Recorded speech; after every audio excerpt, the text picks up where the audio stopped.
Լույս է տեսել ամերիկաբնակ երգչուհի բանաստեղծուհի Սեդա Ղարիբյանի «Իմ աշխարհը» բանաստեղծությունների ժողովածուն, որտեղ ամփոփված են բանաստեղծուհու վերջին 15 տարիների ստեղծագործությունները։ Միաժամանակ երգչուհին թառահար Արտեմ Խաչատրյանի հետ ձայնագրել է «Բայց դու» երգը եւ իր ստեղծագործության հիման վրա գրված «Լույս» երգը։ Սեդա Ղարիբյանի դիտարկմամբ իր ստեղծագործությունները բավական ճանաչված են եւ սիրված, միայն թե հաճախ իր բանաստեղծությունները վերագրում են հայ անվանի այլ ստեղծագործողներին։ Ես քեզ սպասում եմ,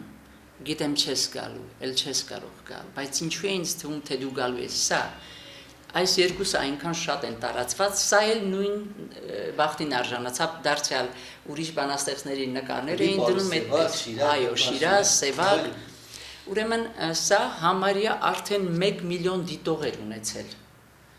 Եվ ես ուրախանում էի, բայց փորձեցի գրել այդ մարդուն, ով որ դրել էր, ասեցի ես շատ շնորհակալ եմ, որ դրել եք ձեր սայթին, շատ շնորհակալ եմ, բայց շատ լավ կներ, եթե դուք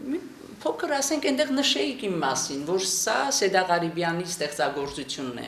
ես ընդհանրապես ձեզ շնորհակալ կլինեի ու լրություն